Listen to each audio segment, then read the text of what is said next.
Hitchcockian in its own way. We're going to take some questions from the audience. Anybody have some questions you're just dying to ask all of us? Okay. What's the best documentary going to be? I would love to see the gift shop win. If you want to believe it's a documentary, then there's that whole other discussion. Inside Job?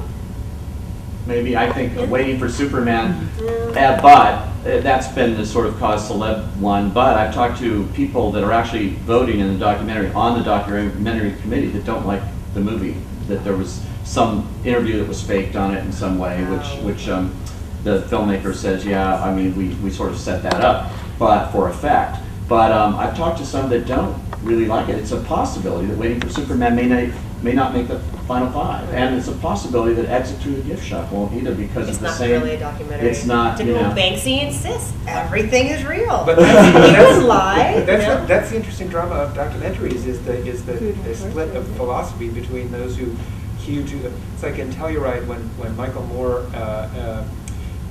would be on one side of the street and Burns on the other, and they had different views of how specifically truthful and how much you can shape reality to your ends. And they both would kind of puff up like cats when they're angry, you know.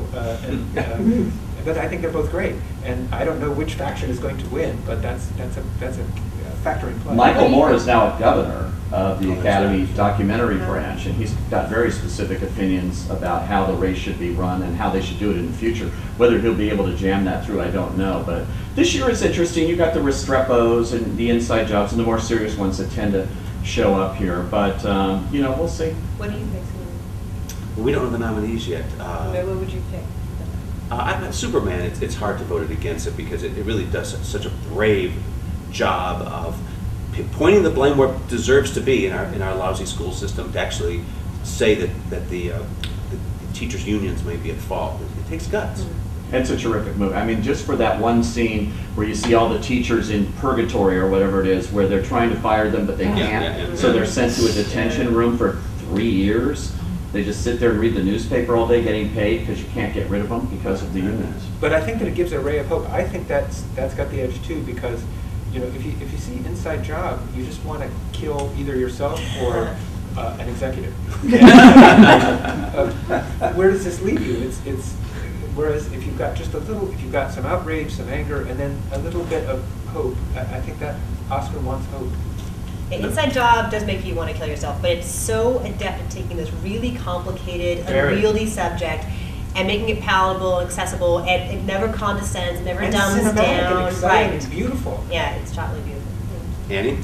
Can Jennifer Lawrence really have a shot for a winner's vote? Let me repeat the question. The question is from the audience, does Jennifer Lawrence really have a shot to win? She'll get nominated. That's not the question, Christy. No. Did she win? No, I would love to see that happen, but I don't think so, yeah. As you say, Portman has heat. Yeah. It's not just from her belly. It's all over, but yeah, but I'd love to see that happen. I think she'll be in the 5. Yeah, I think she'll be in the 5, but I don't think she has a chance of winning. Look, her career isn't hurting from all this. She's on, you know, Hollywood Reporter cover. She's not. She's the it girl, and of course it would be nice if she won, but it's nice enough. In her case, it really is an honor. That's right. That's right. You got a question here? Yes, I was amazed in documentary department. Nobody mentioned Food Inc. And that was quite powerful. I met a lot of people that. That was last year, though. Vegan. Was it? Yeah, it was last year. Oh, I'm sorry. Well, yeah. But I did want to also mention that every member of Screen Actors Guild got the King's Speech and the Social Network DVD. Yes, and DVD. So that might be where some of the money went. And the Screen Actors Guild also got everything on iTunes. They even got Social Network and King's Speech, I think, on iTunes too. They're just like not making sure that you guys, the screen actors, can see everything now. Yeah. But it now costs $350,000 to distribute DVDs to the full membership of SAG. So this was quite an investment for King's Speech and Social Network to do that. Yeah, it was $250 when Crash did it. Exactly. Now it's up to $350. First, yeah. Well, one point I just wanted to say about the iTunes is some of my friends who are SAG members posted on Facebook how, because not everybody has like this super fast DSL, like that it was taking them like hours, like their computers were frozen. They're like, I'm not voting for any of these movies. They're making me You know, it's like Right, a lot of right, them right. they don't have their TVs hooked up. I mean, their laptops hooked up to their TVs. They don't want to watch it on a laptop. And the iTunes thing, yeah, if you've got like a super huge fast speed and you can download it like that, and you have great facilities, but a lot of SAG members don't.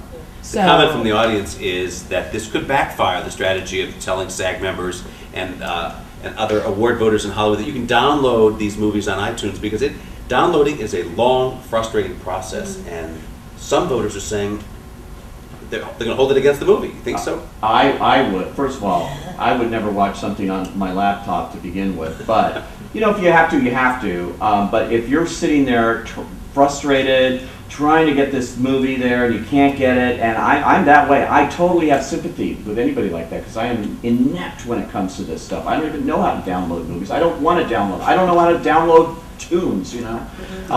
It's too hard. Just give me the thing. It's bad enough that we have to watch it on a TV screen, you know. So make it as easy as possible. Remember a few years ago when they delivered Cinea players to every Academy member so that they could watch it without having piracy? That was a special DVD player that was just designated only for DVDs that would play with Academy members. A disaster. Nobody knew how to hook it up. But I hate to sound like an old Amazon guy, but the technology will eventually assume the shape of public demand, and more people will see the movie as a result of the iTunes initiative.